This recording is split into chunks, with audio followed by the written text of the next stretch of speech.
welcome, dear friends, to Kardec Radio and our inner journey with Paul and Stephen. Here we are. This is an opportunity for us to reflect about ourselves. Yes. In the journey of Soul of Tarsus, we find ourselves. We are at halfway through the point of the book. 10 chapters have gone by. He entered the road to Damascus. He found the Christ. He got blind. And now he is at a different moment in his life. Crossroads, we would say. Today we're going to talk about chapter 1. Chapter 1 of part 2 of the book Paul and Stephen by Emmanuel, the spirit author, through Chico Xavier. This chapter 1 is titled Into the Desert. It's very interesting because whenever we want to change, we will inevitably go through what Saul of Tarsus went through. From a tormented mind into the desert of our inner conflicts, when we're sorting out everything. And today, we're going to see that Saul of Tarsus enters the city of Damascus trusting the guidance of the Christ when Jesus said, "Go and I'll send you help." He is blind. He spent 3 days in Damascus at an inn, knowing that Jesus is going to provide the next steps, though he doesn't know what they are. He's changed. He tries to find a great friend, Zadok. Remember in chapter 3? When Emmanuel introduced us to Saul of Tarsus, he introduced us Saul of Tarsus in his strong friendship with Zadok. But when Saul of Tarsus' servant, Jacob, brings him to see Zadok, Zadok doesn't want to receive Saul of Tarsus.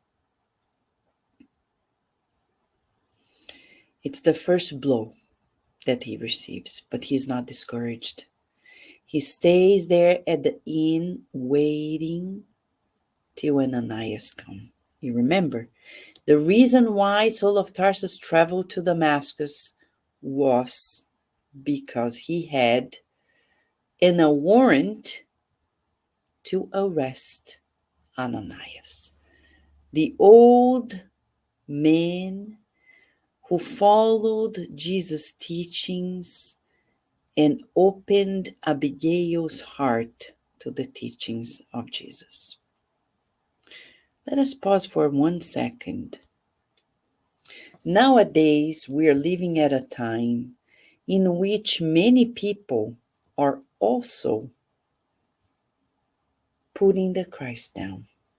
Even in the Spiritist movement, we see people trying to sort it out and discard Jesus. Pure ignorance, my friends. Because as Gandhi said, Jesus promoted the highest values on earth. Why will someone feel against the Christ when the Christ message is all about love? Why not? The Pharisees still exist. They are disguised in many ways and means.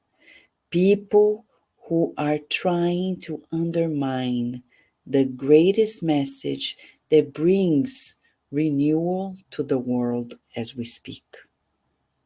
At Jesus' time, there were no hospitals, no charitable causes. It wasn't beautiful to reach out to the poor and the sick. Thanks to the Christ, the world changed. People engaged in professions to provide health care providers. People engaged in beautiful public lives to care for the whole, not only for themselves, thanks to the Christ consciousness. But Zadok, like Saul of Tarsus once, couldn't understand that. The humility, the solidarity that led the life of those who followed the teachings of the Christ. So we're going to see that he waits and talks to Ananias. Before, says Emmanuel, Saul of Tarsus was aggressive and authoritarian. Now he's becoming compassionate and kind. And interesting enough, Emmanuel describes that Saul of Tarsus is being guided. And we can tell already that Abigail and Stephen in the spiritual realm are guiding him.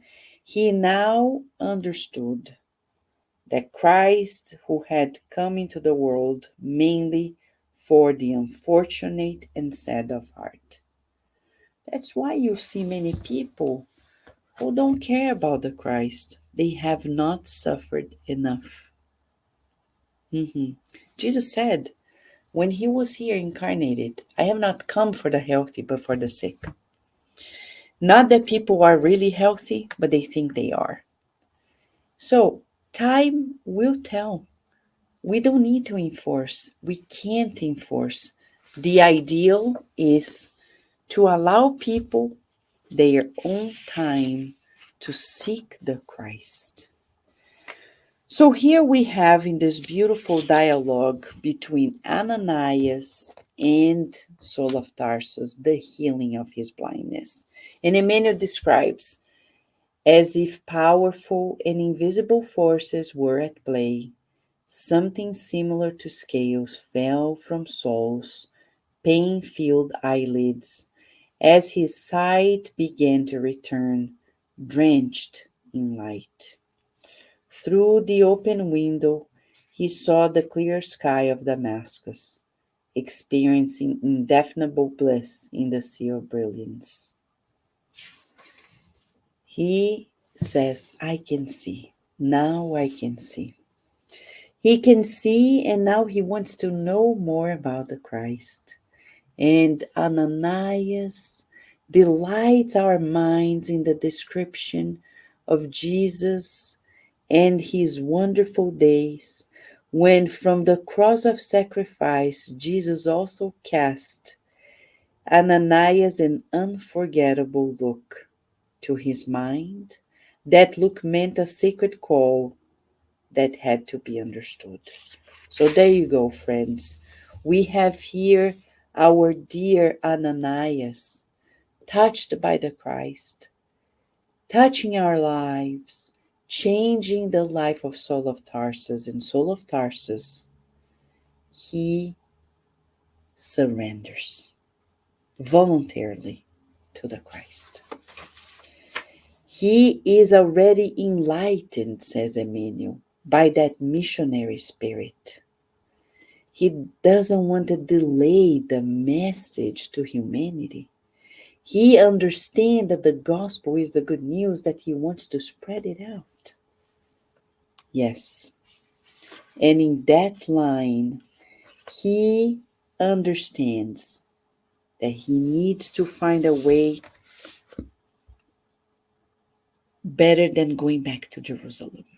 In his dialogue with Ananias, like many people who get to know of Spiritism, we become so enthusiastic, right? We feel like, oh, I want to participate. But before we go there, we need the inner journey. And we're going to see that better than going back to the big city and all and everything, we need to retreat, reorganize ourselves to gain new strength in the desert of our own minds. Minds that were filled with 10,000 things that did not produce anything. In that inner desert of ourselves, we need to rescue who we truly are.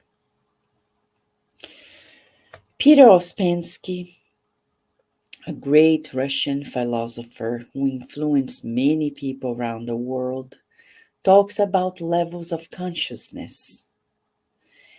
And he says the majority of people on earth are living under this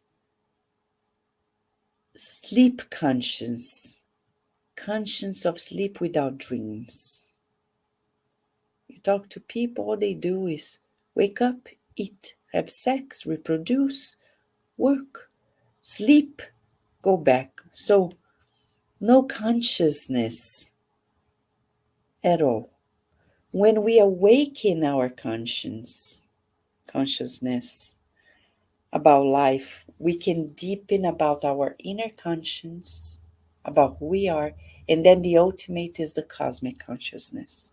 Saul of Tarsus left that tormenting state, entered now that zone of inner struggles, the inner conflicts. He recognizes the old, but sees that it doesn't match with the new proposal. It's a new paradigm. In this new paradigm, it's not about the force, the spirit of force, but the force of spirit. So at some point in the dialogue with Ananias, Saul of Tarsus hears from Ananias, frankly, I think you should be very prudent during this new religious phase. It is quite possible that your friends at the synagogue are not prepared to receive the light of the whole truth. Bad faith always has a way of trying to confuse what is pure. So basically, he is there and he remembers of his friend Sadok. So he wants to talk to Sadok. He goes there, knocks on his door, and has an interesting dialogue. He says, I saw Jesus resurrected, Sadok. And Sadok mockingly said, your sentimental character used to be so much against mysticism. There you go. He keeps on sharing how he feels things now, and Sadok cannot at any point give in.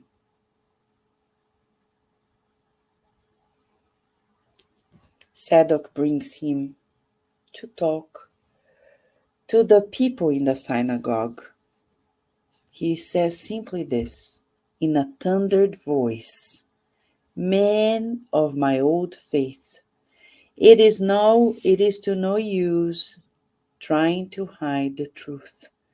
I'm neither treasonous nor ill. We're facing a new era in the light of which all our religious caprices are meaningless. And people become enraged, infuriated.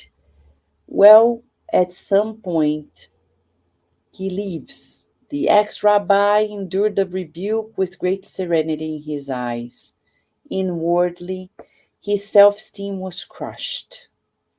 The vestiges of the old man were demanding revenge and immediate reparation right there in front of everybody. He wanted to speak again, etc. But Saul, in the struggle between the vanity of the past and the self-renunciation, he began a new era for him. He left the synagogue in sorrow to look for his benefactor, Ananias. And he says, Ananias, I can see myself surrounded by enormous difficulties. I feel that I must spread the new doctrine to uplift our fellow beings. Jesus has filled my heart. And Ananias says, yes, the master has given you the job of sower. You are full of goodwill, but what does a man do upon receiving such responsibilities? Before anything else, try to gather the seeds into your private coffers so that your efforts may be productive. How many people get to know of Spiritism? They become excited. They start telling their family and friends and colleagues. No. First of all, it's for us. Our approach speaks louder than words. We don't sow with words. We use them when needed, as St. Francis used to say. It is with our actions. People in our lives are going to look at us and say, whoa, you're different. Why? I want to see. I want to be there. So basically, he understands that he needs new strength, reorganizing himself. He is inspired to see his former mentor, Gamaliel, who is retreated in the desert studying the Christian scrolls, right? He wants to go within himself. Before he does so, he is welcomed in the Christian community in a simple house of a washerwoman. He is welcomed, says Emmanuel, comforted and happy at having found friends in the true meaning of the word. Saul came to Judas' inn and bade farewell to all of them, deeply moved. He himself was surprised by the intimacy with which his words emerged from his lips. Now he understood that the word brother, broadly used among followers of the way, was not in vain and useless. Ananias' companions had won his heart. He would never forget the brothers of Damascus. And we leave this chapter as he is walking on foot to see Gamaliel. Remember, friends, let's give some context here. Saul of Tarsus is powerful. He has a community depending on him. He is the doctor of the law in the greatest city for the Jewish people, the Hebrews, Jerusalem. He's an authority. He has financial means. He has projection. He's giving it all up to take a new life. And you may be asking, do I have to do the same? I don't know. What we know is this: it's impossible to adore God in our prayers, in charitable causes, and the rest of the day adoring money, position, power. We can't match those two. It's impossible. Impossible. Saul of Tarsus made a decision. And you may be asking, but Vanessa, what if I am a CEO? Should I quit it? No. But the way you're going to be a CEO, as we know the Christ, it's going to be different. You're not going to be like any CEO. You'll be a Christ conscious one. It changes everything. We're already seeing changes in the world in that way. So today we're invited to this exercise. Go into the inner desert and see what we need to rearrange in our lives in order to move forward. Friends, you and I have this inner desert we need to conquer. But remember, you're not alone. Saul of Tarsus had Jesus, Stephen, Abigail, Gamaliel, Ananias. He's not alone. Neither are we. Let us feel the presence of these wonderful and loving spirits who are in our lives, leading us to a new phase of life. Shall we, friends? We wish you many blessings as we enjoy this wonderful, loving time with Paul and Stephen. See you next time.